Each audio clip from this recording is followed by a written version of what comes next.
what's up, Movement family? Welcome to Wednesday Night Live. We're stoked to be here with you. Hi. How's everyone doing tonight? We got Desi here tonight. He's one of our movement missionaries down in Oaxaca, Mexico. And I am Haley. I'm on staff here as our campus ministry director. So that's overseeing Front Door Ministries, prayer, and outreach. And we have a fun night tonight. But before we get going, if you're just showing up and you're new, we'd like to get to know you. So you can text NEW 111 to 94090. One of our ministry leaders will reach out to you in the next couple of days and touch base and welcome you to Movement Church. But tonight is all about outreach. And we're going to have a fun time catching up with what Desi's been doing down in Oaxaca and what's been happening locally, because a lot's been going on since everything happened with COVID and shutting down church, and it did some stuff. Yeah, a lot of movement. Worldwide. Yes, all over the place. Yeah. So before we dive in with Desi and hear what's been going on in Oaxaca, I just wanted to share some things that you guys have been up to and doing locally, and for people who maybe don't serve in these capacities to know what's going on is super fun and amazing. So if you didn't know, we have a food outreach program that's every month. It's the third Monday of each month in our courtyard. And we serve a huge chunk of community family members during that. In the last year, we've seen it go from about 30 families to over 250. Wow, that's amazing. So we're loving it. Jacqueline Bailey runs that, and she kills it with the team and serves a huge crowd of people every month with food that they would be without. There's a large percentage of people in San Diego County who live what they call food insecure. And essentially that is that they don't know where their next meal is coming from. They don't know if their kids will eat over the weekend because they're not in school. And we partner with San Diego Food Bank to help solve that problem and put food in their pantry and in their freezer and some veggies on their table. So we love doing that. And in the flood of COVID, we also started a prayer tent at the food distribution. So Patrice runs that. She's part of our prayer team. Sets up and passes out Jesus films and offers prayer to people as they're coming through. So such a blessing. We love it. That's awesome. Do you guys need help in that, or is that why you're promoting? Or... Why, thank you, Desi. Yes. Yeah? We could totally use help. No, are you guys normally short-handed? Is that, or... It ebbs and flows. We have, actually, I have to say, we have a couple families with armies of children, and they show up and they rock this outreach. They run around. Armies of children, and they are running around and blessing people, carrying all this stuff, loading people's cars up with food. And so, but yes, we could, if you want to serve, you can totally reach out to our hotline number, 760-500-4888, and just type food distribution. And Stephanie, who handles our resource hotline, can get you all the information to volunteer. We didn't plan that. No, that's awesome. I think everyone has extra time on their hands right now, right? Yeah. Some people do. Some people are working, but I would say get out there and start serving the community and allow the blessing of the Lord to flow through you. That sounds like an amazing opportunity. Come on. It's fun. We work hard. I want to go. And then we Wait, when's the next one? Ooh, what's the third Monday? Becca, pull open your calendar. Okay, so the third Monday of July. Third Monday of July. That's when the next one is, and I won't be here. It's coming up. Hold on, we'll figure.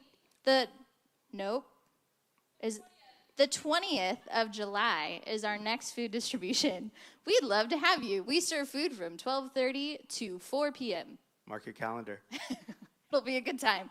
So food distribution is alive and rolling in this time. We also, in the midst of all of this, started what we're calling a stream team. And they're alive in the chat rooms right now. Ultimately, a stream team is our online moderators. So they hop in the chats during our live services on Sunday and Wednesday. Stream team? Stream team. We just named them that, and I think it'll stick. Yeah, stream team. You guys rock. They're amazing. And so, because we're finding that a lot of people attend church online before they show up, especially right now, because not everyone's comfortable joining large gatherings. And we wanted to create a space where people could be cared for and seen, be heard, be checked in with. So if you're on our stream right now, give a shout out to our stream team who kill it every week and love to connect with you. So reach out to them. There's great dialogue on the stream team. Oh, it's so fun. Yeah. I mean, I chime in from time to time from Mexico, and there's a lot of there's jokes. I mean, we have to focus on the message, and we got to dial that in. Yeah, we get a little off track sometimes. I think when you were on there one week, everyone was trying to order cheese from Oaxaca. For good reason. I mean, it's like the best cheese. Did you bring cheese? I did not. Oh. Not even for my personal family, I didn't bring any cheese. Okay, so we all feel better. I think I threw in a request for coffee. Oaxacan coffee is delicious. Okay, I brought coffee, but not much. Not for me. That's fine. Next time. He'll be back. Yeah. So our online team is there. They're doing an awesome job. We love that community is being reached in a unique way in the season. And then y'all heard last week, we recapped what we did with the supply drive at San Marcos Elementary. So for those of you who haven't been a part of our church for a super long time, San Marcos Elementary is an elementary school in our neighborhood that the majority of their students live at or below the poverty line. And they just have unique challenges with food, with uniforms. This school, we love to show up and clean our campus once a year, and we do a teacher appreciation once a year. We do a fun luncheon for the teachers and just a thank you for all the work that they're doing for these students. And so when COVID hit, this group of families went through unique challenges. And when things first went down, their liaison reached out and said, we could use grocery gift cards. So immediately we threw out $2,000 worth of gift cards. Wow, that's amazing. For them to distribute. That's so huge. Family members, this is not just Movement Church. Church family members started reaching out and saying, who needs help, who needs support, where can we give? And we put together a pile of gift cards and dropped those off, and then heard a couple weeks back that supplies were in need. So soaps and laundry detergent and toothbrushes and toothpaste. And so the church just rallied around this. And I mean, we had church family members, shout out to the Elderts in Texas. I hope I'm saying your name right. Elderts. That they mailed in a package of supplies that we were able to give to SME. And Virginia, Audrey's mom, made these beautiful face masks for really the cool. staff. They're beautiful. They're two-sided. They got the little nose thing. Yeah. So you can breathe better. And it looks like this, I promise. But they're beautiful, and bless the staff with that. And then one of our church family members, La Renee, reached out to her company, and they donated 200 toothpaste. So the church just rallied around. A lot of generosity. So much generosity. And then we did $1,300 in gift cards. Wow. For this community in our neighborhoods. And so we're just loving the generosity that's flowing, even in a season where we're all feeling the challenges and the tension going on. And then one more thing that's been going on that we absolutely love and we're celebrating is stories have been happening because we've all been home more and spending more time in our neighborhoods. So we're hearing from so many people that their relationships in their neighborhoods are expanding. That's amazing. And they're growing, and they are actually getting in there as the hands and feet of Jesus, being light Faith and in action. Totally. Yeah. And busyness is not an excuse anymore. Amen. To not reaching people. And so we're actually investing in our neighborhoods like we're called to. And so we're hearing so many testimonies of neighbors who are watching church online or they're meeting in their neighborhoods, throwing out lawn chairs and having community happen in their neighborhoods. So it's so cool. Family, you're doing amazing in this season, being light and love to the world around you. And we were meeting with Julie yesterday and talking about eternity. And this, I think we as missionaries, let's be honest, yes, have that lens just plumbed within us. And For Yeah, me, we were getting excited. Oh my gosh. Talking about eternity. Yes. Right. Like eternity's on the line for people. And that is how I walk out the door every day thinking like, man, people can get saved today. People can meet Jesus and change their eternal trajectory today. Amen. And so it's just so cool to see our church live that out through generosity, through reaching community online, through feeding someone, through being a neighbor. Through being like Jesus. Being like Jesus. Right? Being generous with love. Come on. Being generous with your time and being generous with your resources. Like Jesus expanded, or blew people's minds when he came to like feeding thousands of people. Totally. Right? And he wasn't limited to what he could see in front of him. He just said, okay, what do you got? You got fish, you got bread? Boom, we'll multiply that. Yeah. And that's what God wants to do through each one of us.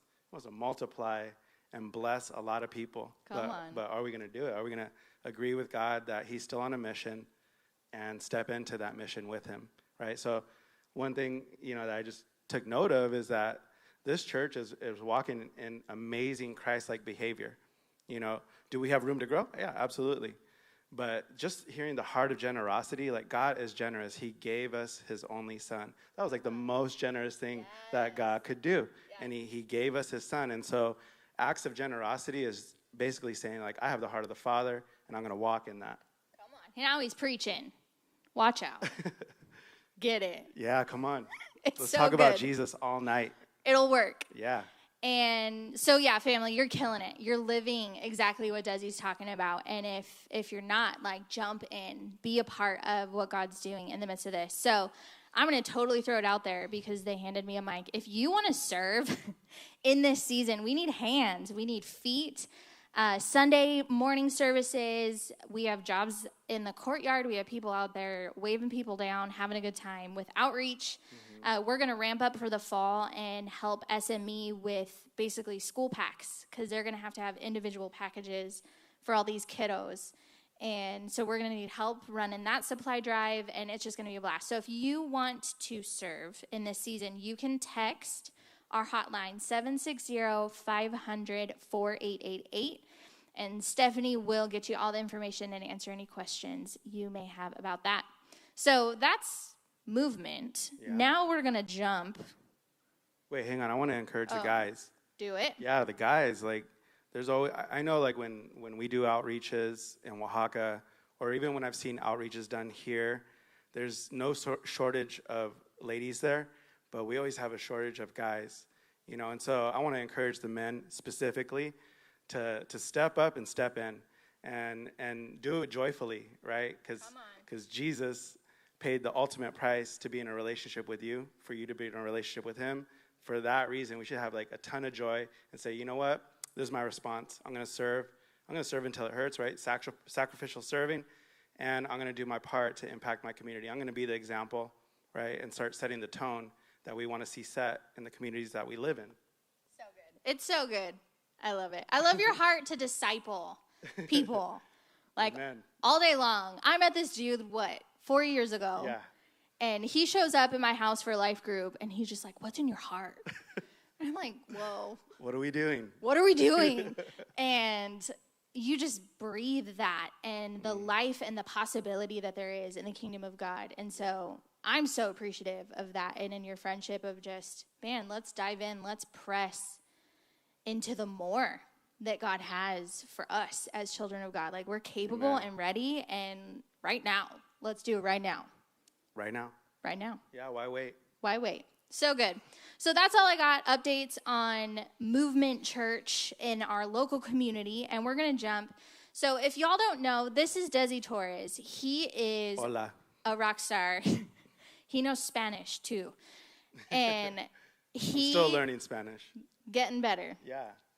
It always comes back once you're living it and speaking it. I took Spanish in high school. And a little bit retained, just a little. Yeah, I grew up speaking English only, and I learned Spanish when I went onto the mission field.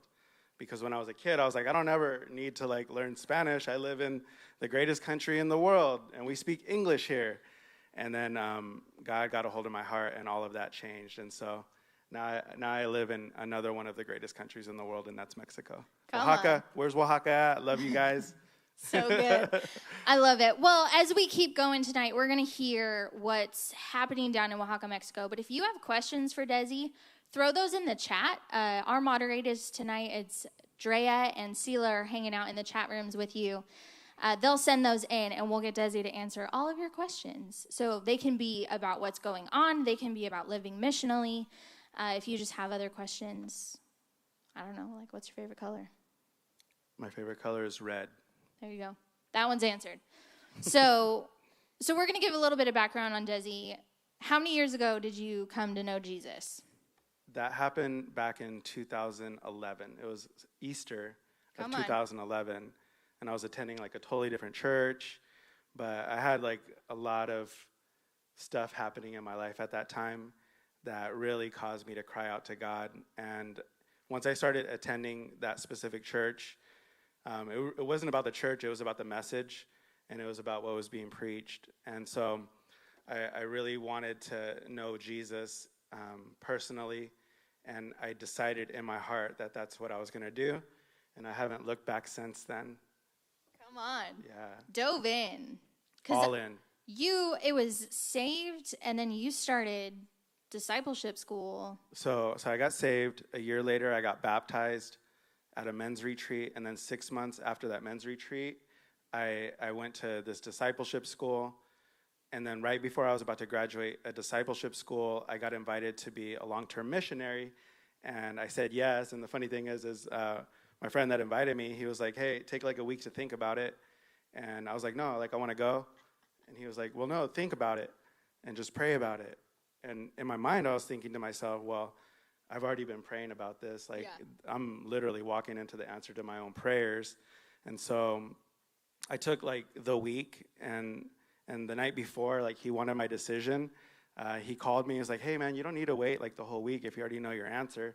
And I was like, well, I already told you last week, like, I want to go, but you told me to think about it. So I have been. My answer is still the same. I want to go. So I prepared for like 9 months along with my other team members, and then we launched out to Oaxaca, Mexico in 2014, in June of 2014. Crazy. Yeah. And I have to say, I haven't known you to be one to not jump and jump quickly. Right. So it makes sense that you were just all in. Yes. Let's go all That's in how on I am. this. That's how So I've good. always been. Yes. Yeah. Happens. So 2 years down in Oaxaca, Mexico, he comes home for a refresh. That's when we met you. Yeah. That's when you got connected with the movement. That was in 2016. 2016, stayed home for, I think you said a year and a half. About a year and a half, yeah. About a year and a half, and then jumped back into Oaxaca, Mexico, the same region, working with the same ministry, and have been down there for 2 years. 2 years. Yeah, I left. I mean, the movement prayed me out on this stage. Yep. In February of 2018, and here we are in July of 2018, or 2020. We are not back 2 years ago. Yeah, no, July 2020. So 2 years Wow. and a few months. So Time flies. big time. Super good. So what's been happening down in Oaxaca? Tell us maybe an update about what's going on. Okay, so I work at a discipleship school. We do a number of different things. We train, we equip, and we send back local believers into their church. So we recruit out of a number of different churches. We have great relationships with pastors down there. And our heart is for discipleship, not just to know what God's word says, but how to live it out practically.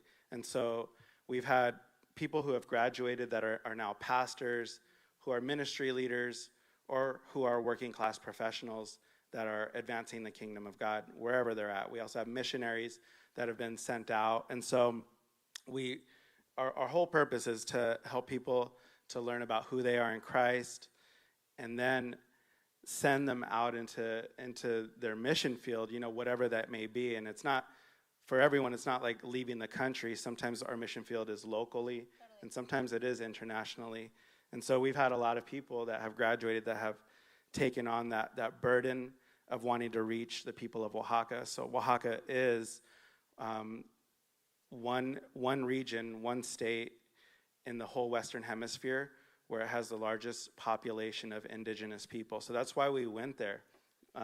So these indigenous people from all these different tribes. There's a ton of them who have never heard about Jesus. And we're like, okay, that sounds really hard. Let's go.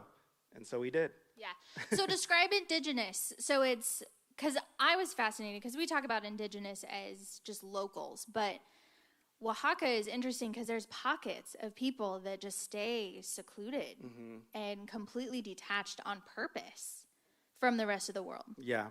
So indigenous, like what we would think of in American culture would be Native American tribes. Well, there's tribes in Mexico and all throughout, but Oaxaca happens to have the largest concentrated population. And so you'll get a mixture of different cultures within that specific state, different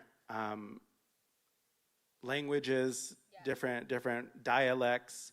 So there's like Triqui, there's Mixteco, there's Zapotec, there's Mije, there's a whole number of different languages that are spoken. And so we've been in pueblos where people speak primarily their dialect, and if they know Spanish, they're considered bilingual. Wow. And not everyone knows Spanish, which is pretty crazy. And so we encounter that.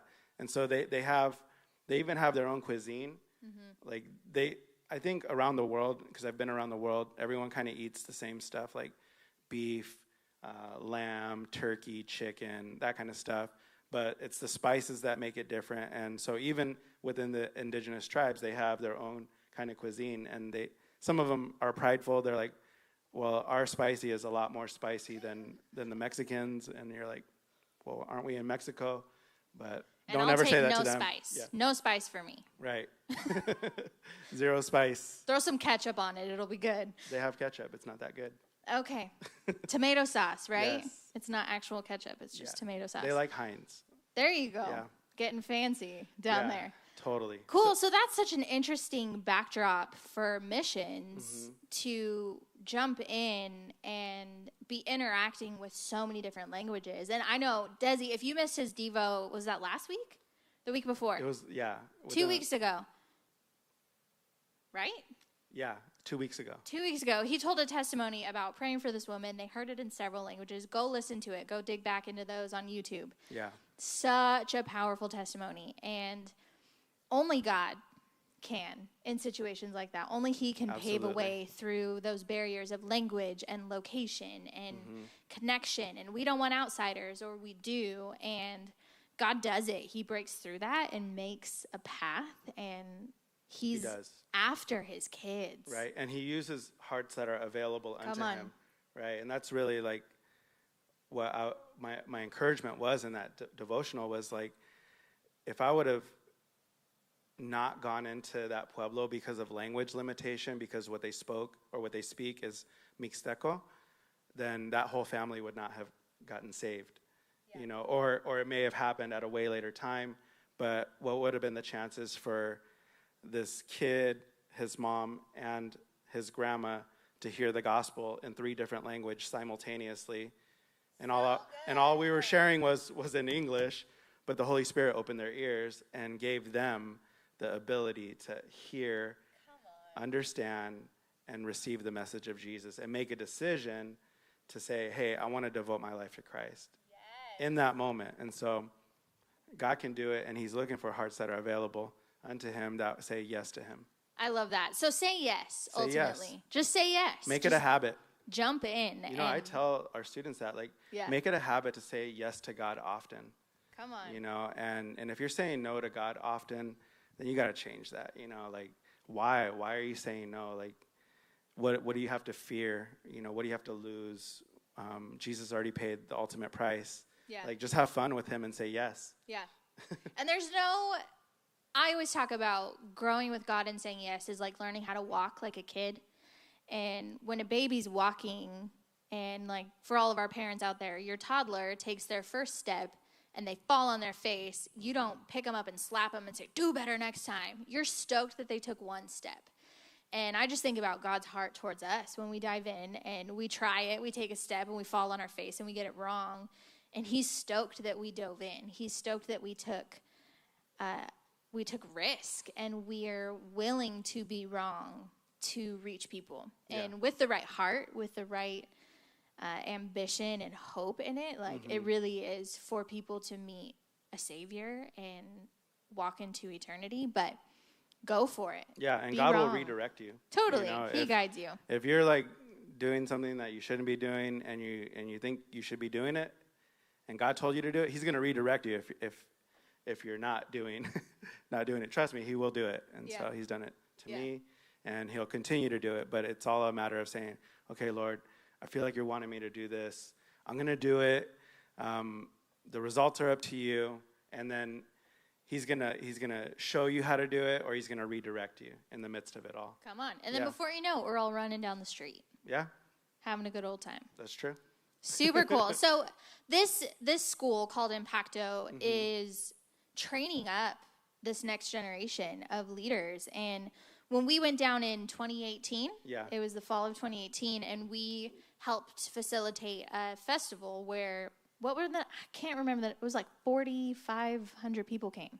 It was more than that. Was it? Yeah, it was like 6,000, just under 6,000. Okay. Yeah. Holy moly. It was more We than had a I lot of thought. people. Normally, Okay. I'm not the person that undercuts. I'm like, it was 10,000. Yeah, Haley came down with like a group of like 4 people with you, right? 4 or 5 people. Yeah. And so small group, our ministry is really small, and we did some heavy duty plowing, right? Available hearts. We were joking about all the funny interactions that happened, accidentally walking into bars and passing out flyers, and that was me. Yeah. Walking, I didn't know. I just walked down this corridor, and I'm like, come to a festival. Yeah, she was using her American card big time. You just go for it. was Just say great. yes. Yeah. Just say yes and get people to be excited about this. But these festivals are reaching so many people at one time. They happen in a huge open field. They're so fun.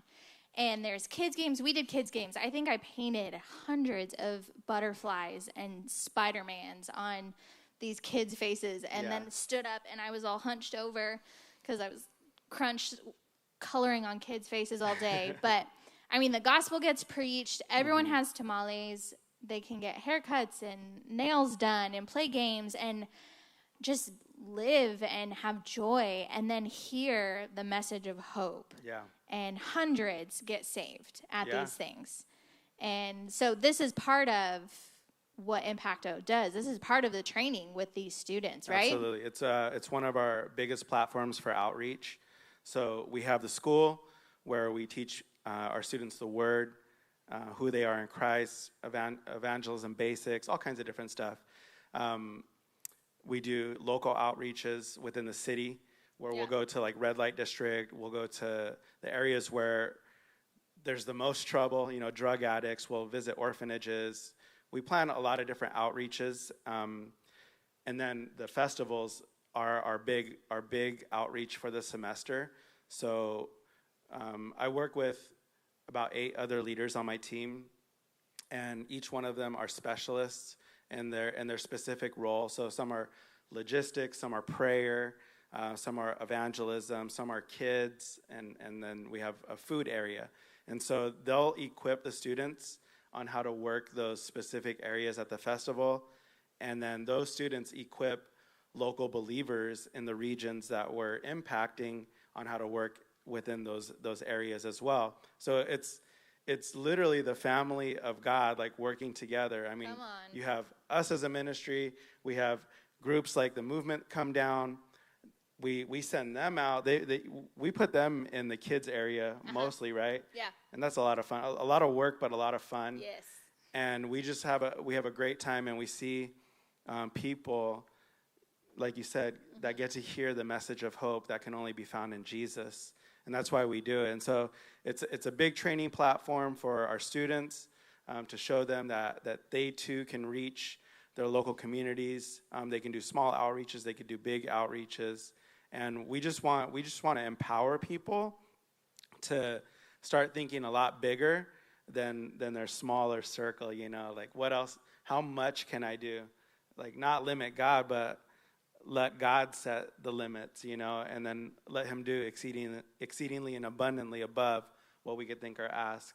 So good. Yeah. So we visited a place called Juchitán when we went in 2018. And do you have any updates of what's going on in Juchitán? So the festival that we helped host with Desi and his team was really the first big evangelism push in that region. Am I right? Yeah. So when we went there with the movement team, that region had never seen a festival, an evangelistic festival of that magnitude get launched like the way we did it. And so the pastors, the leaders, they were like in awe. They're like, what is going on? Like this small group from the United States, this small group from Oaxaca City are doing a lot of work. I mean, we had our students out plowing the streets, doing a lot of outreaches, open air preaching, invitations,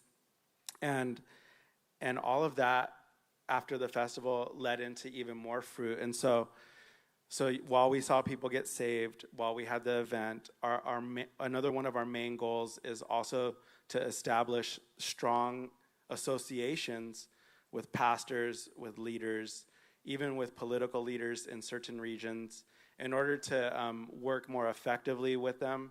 And so right now, before I came back and before COVID, we were planning a huge festival in Juchitán all over again. And we were planning. We were coming down. On having the movement there. Yeah. And so, as everyone knows, like the whole world went on lockdown. We had to make, a decision to cancel the festival and to hopefully plan for it later on. But our plan was to have like one of the biggest Kids Day events that region had ever seen. So Mexico celebrates what's called Dia del Niño. And so it's a day that's literally well celebrated all across the country that celebrates children. And so we wanted to like put the responsibility on the pastors and on the local churches and have them take ownership and involve their people more. And I was doing like a lot of work in that region to get that going, and it just went like flat. Like I was like, you gotta be kidding me. So hopefully that still can happen in the future. Yeah. But the pastors were on board, the leaders were on board. They really wanted to financially invest in their communities and sponsor some of the certain areas that we have at the festival, which is what we wanted. We want skin in the game. Yeah. Right? Well, there's sowing and reaping. Like, give people the opportunity to throw it out there. Yeah. And see what God does when you move in generosity, because it changes your whole life, changes your heart. It changes how, like, I know when I started being generous with my own finances and investing, how much that changed about how I walked with God. Amen. And unlocked so much. So, yeah, you got to give people a chance. Yeah. So we gave them a chance, and they stepped up to it, and we still have the relationship with them, obviously. I reached out to one of the pastors. He's one of the main pastors in that region, to ask him, if the earthquake that happened last week affected them in any way. He said no, that it happened in another part of the coast. And then I asked him, how are all the pastors doing? He said everyone's doing great. And then I saw photos of them like meeting today. And so these guys, I mean, there's a pretty big group of pastors that meet regularly down there in that region. It's called the Istmo region, and Juchitán, like Haley mentioned, is one of the cities within that region. And depending on their monthly meeting, there's anywhere from 40 to 80 pastors that show up. They pray, they sing, we eat lunch or brunch together. And so that has been a meeting that I have attended frequently. I'm not a pastor, but I'm hopefully moving in that direction. But it's funny because they call me pastor. They call me Pastor Desi when I'm out there, but I'm not going to correct them. But I get to sit in with these guys, hear what their strategic plans are to impact their cities, impact their regions, and they told me that because of the festival, that their churches are moving more and more in evangelism, and so that's amazing. Yeah, that's so cool, and it's because. I mean, you think about missions 30 years ago, and it was people coming in, doing the work, And then if they're gone, it's not happening anymore. Right. And I think God has just given so much revelation to this generation of mission-minded people to say, let's go in and equip. There's such a mandate from God, like Matthew 28 and Acts 1, like go into all the world and teach and train and equip and release, because that ripple effect happens. Like, Absolutely. you're not hanging out in Juchitán every day, but we know people are getting reached because these pastors were trained. They were surrounded with love and support and an example of what more could look like. Absolutely. And that ripple is going to keep going in their region. Like, I think the first prayer meeting we held, what was there, like 10 churches there? Yeah. Something like that. And Yeah, now you're right around talking, there. there's like 40 something Yeah. that are gathering and catching this and moving to reach this region. It's so powerful. Yeah, and then one of the pastors from that alliance decided to do his own festival and organize it all himself in his pueblo. Come on. He called us and asked for help, and so the agreement was that we would go as help, but we wouldn't be the main organizers. Yeah. Like, we would just help them facilitate it, and it was a success. They had a ton of people that came out. People got saved, and it was just amazing to see this pastor. His name is Gustavo. Yeah. See Pastor Gustavo step into like a vision that was shown to him by what we did, and he was like, "We can do that." So good. And I was like, "Go for it." Yes. And he did. You know. But that's what it's about. Yeah. And just, I love your guys' open-handed heart, because their Impacto school is not part of a denomination or part of one church. Like, their whole mission is to bring the body of Christ together, the whole community of Yeah. believers, and Absolutely. unify them on mission. Like, you believe this, I believe this, Jesus is in common, let's go. Yeah, we have, students that are Baptist, Pentecostal, charismatic, like the whole spectrum. Yeah. But no one's like at school like, "Oh, you're the Baptist? Oh, okay, well, I'm not going to pray for the gifts to be stirred up within you." Yeah. Like, no one's thinking that. Like, Yeah. they're just all friends. I love that. We love Jesus. Yeah. They get out and they have fun together, walking in their gifts and seeing lives impacted by the love of Christ flowing through them. Come on. Yeah. And it's a rad group. I had so much fun Yeah. with your crew down They're there. amazing. And I mean, work Lots of hard. jokes. I don't think I slept harder than I slept after a day walking around Oaxaca passing out flyers. But it's work. It's a lot of work. It's a lot of walking, but it's street ministry. But the people, man, the passion and the heart that are flowing. Yeah. It's so cool. It's amazing. Yeah, fruit of this ministry. Mm-hmm. So how has COVID affected ministry for you guys? Oh, wow. Okay, so we have a school where students come, they attend, we do classes. It's Tuesday through Friday, 10 a.m. to 2 p.m. Well, that changed. We couldn't have them come to school anymore. We had to put restrictions because restrictions were put on us, Right. and we wanted to respect that. And so we started doing like online classes, which that changes the dynamics when your school is based on like community building in Christ, and you're sitting in front of a computer screen doing Zoom. That's going to change the dynamics of how the community can be built. But what we did continue in was our discipleship groups. So like my guys, they would come to my house. We would meet. We would talk about Jesus, ask how everyone's doing. And typically, like in normal school hours, our discipleship groups would go from like 11:30 to 2 or 12 to 2. Well, these guys like wanted to show up early at my house. They wanted to get there at like 9 or 10 and go till like 3. So it was a lot more They're work. stoked. Yeah. They're stoked on learning. But they really enjoyed being around each other. They really enjoyed praying for one love that. another and encouraging one another. And I was blessed to be a part of that, and blessed that God provided me with a home large enough to be able to have those guys. And so the dynamics of the school changed because we weren't able to meet. The dynamics of our group changed because we had more time. Our outreaches changed as well. We would do co-ed outreaches throughout the semester, and some of them went back that way, but we put the responsibility on the specific leaders and the students to plan their own outreaches. Cool. And so There's learning in that, though. A lot of it. Plan it yourself. Yeah, I mean, I didn't like throw them in the water to drown. Like, there was accountability in it. Yeah. And a lot of checking in, and so we would sit down and plan out where we're going, what we wanted to do, whether it was like food distribution or if it was just going to houses and praying, or both. Most of the time it involved food distribution for families that were in need. So we would communicate with our students, we would communicate with the pastors that we had great relationships with or have great relationships with, and say, hey, is there anyone in your community that needs help, that is really struggling? They don't have to be a Christian.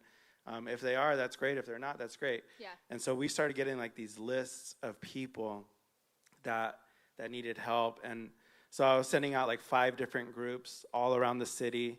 Everyone was going out and distributing food buckets or items that were going to be of service for the people. And we were hearing like amazing stories of like salvations, deliverance, healings, restoration, like everything that you should expect when you're living like Jesus, you know? And so that was like so beautiful to me. I'm the outreach coordinator.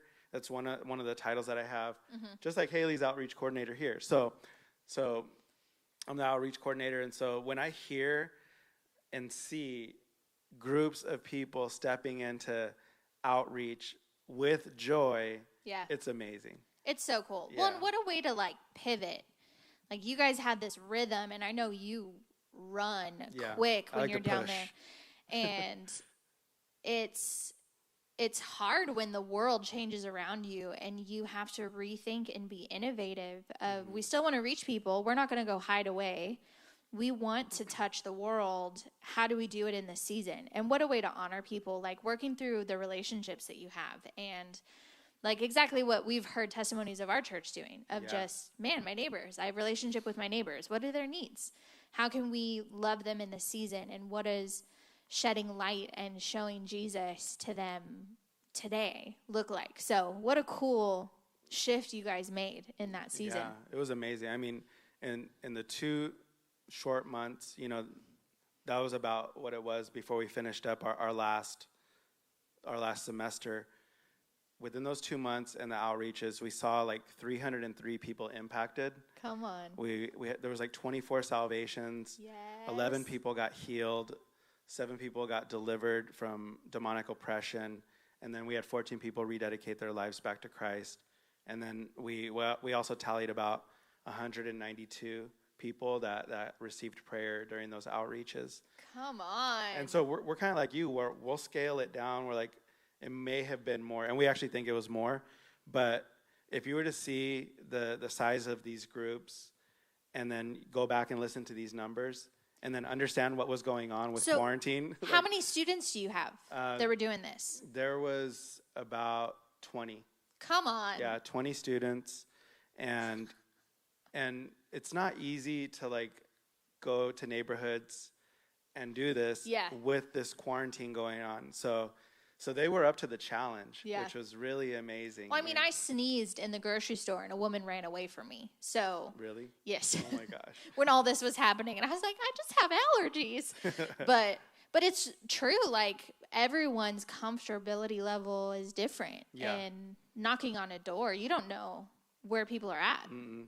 And you have to be cautious of that. You have to take those things into consideration and not impose what your beliefs are. Totally. Based on, you know, the measures that are being taken for COVID-19.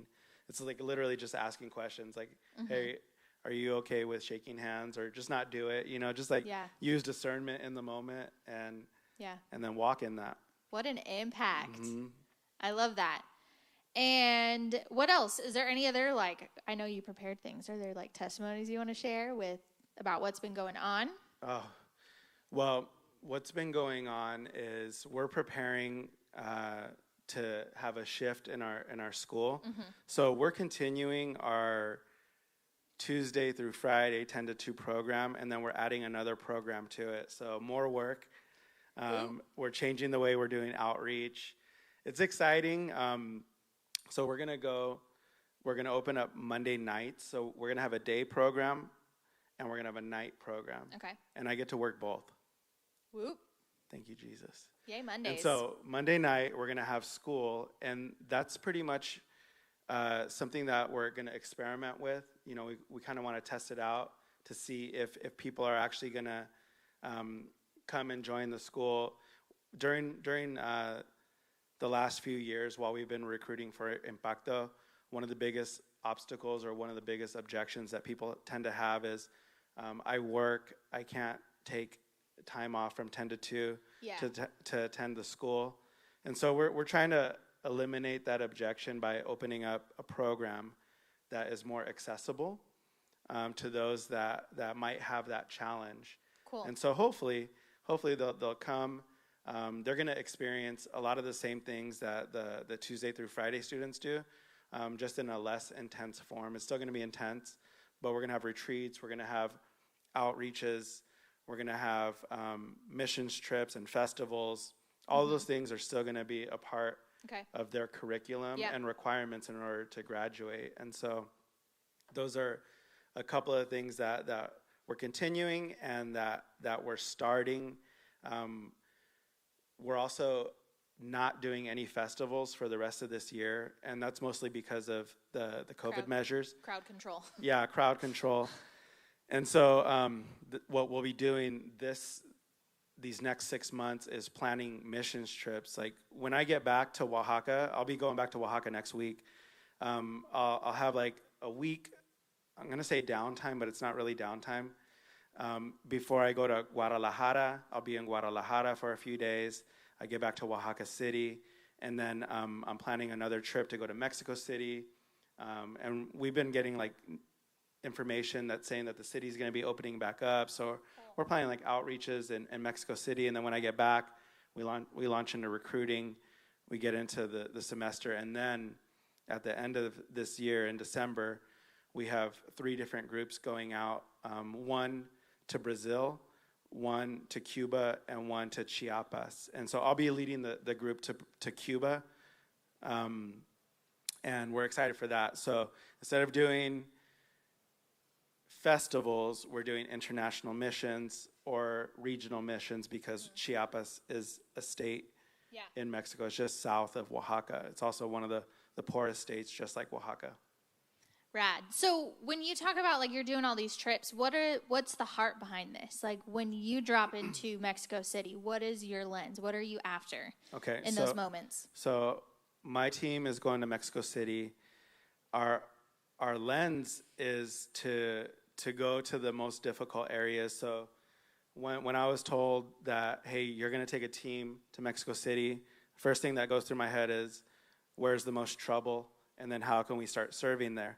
So we will be going to some of the most challenging neighborhoods where there's a ton of crime, where most people probably would not want to go. And there's even people on my team that are like, I don't know about that, but we're going.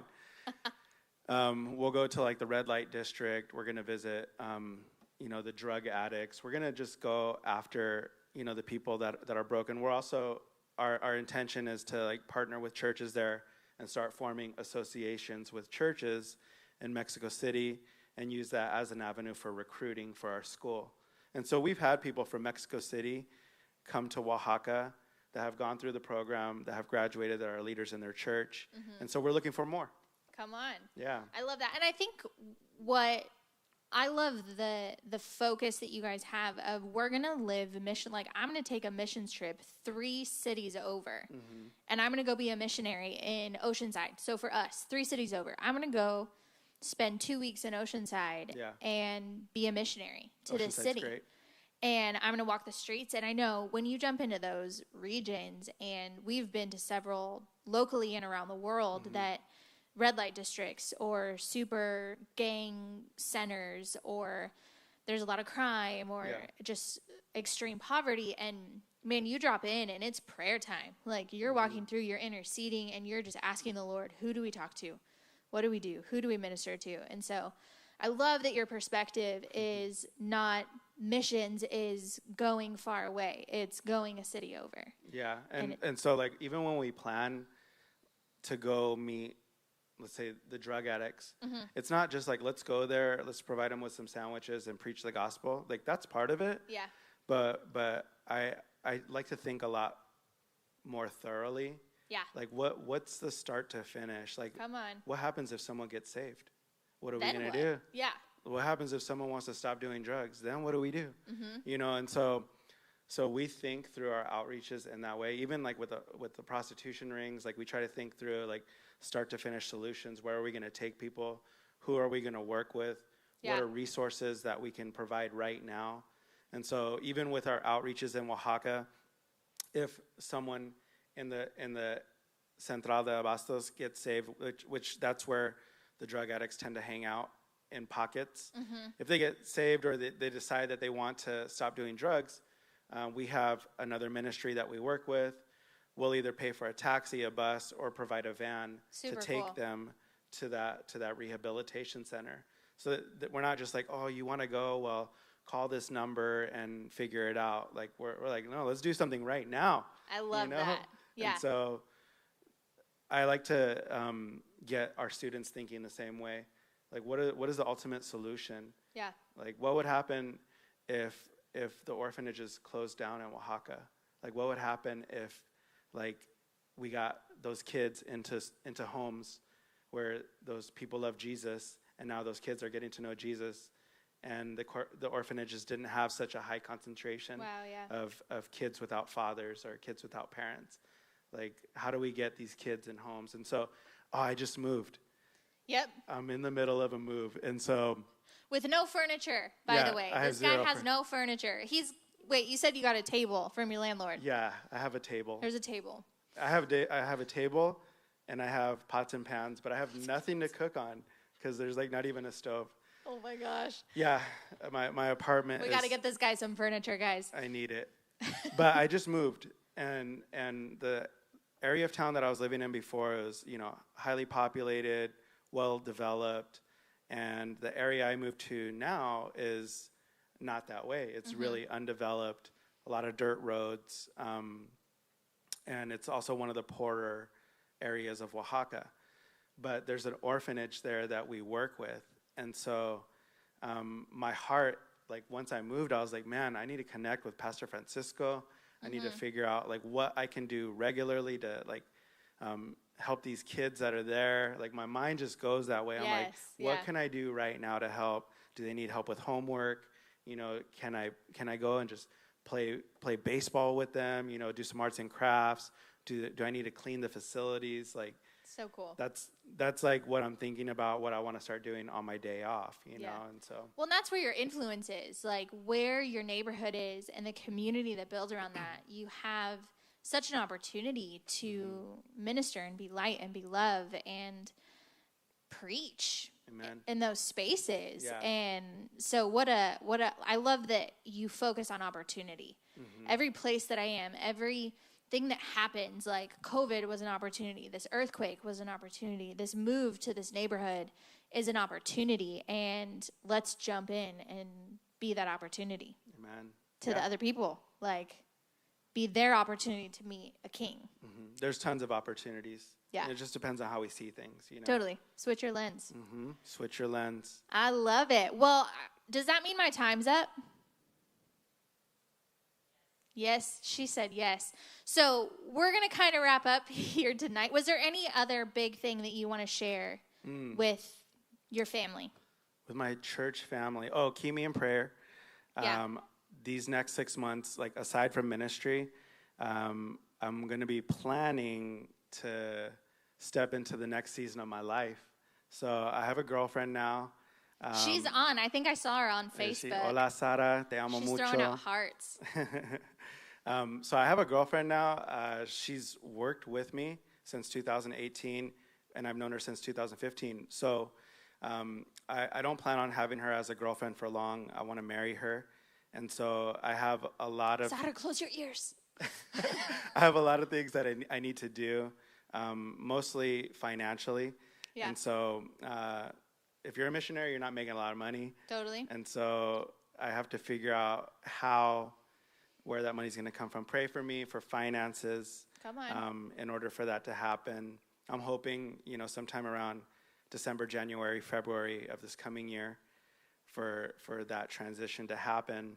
And so that would probably be like my biggest prayer request right now. Cool. Is just Provision. doing what I need to do, Yeah. be faithful, and trusting God's provision.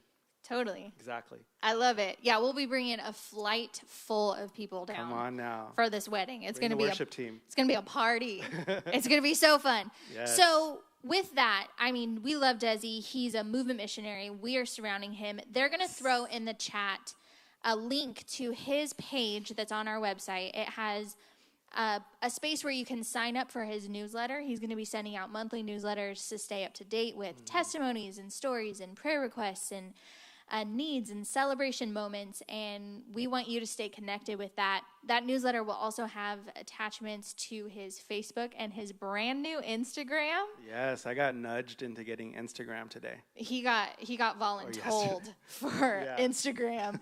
So I don't even use mine, so Oh, thanks. you're welcome. Not the person to enforce that, but just as a way for y'all to stay Pray connected. for me about that too. we'll both learn together.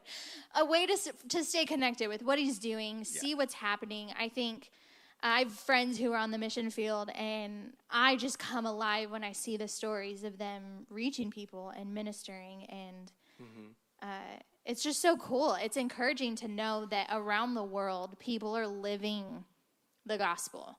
People are getting saved. People are coming into this global church family of kingdom, and we'll get to spend eternity just having like a massive dance party, and it's going to be so fun. So check out that link, sign up for his newsletter. You're going to want to stay up to date with what he's doing. That page also has a financial giving link. Support him. If it's a one-time donation, you can also schedule a monthly donation to support what he's doing. Thank you. Yes.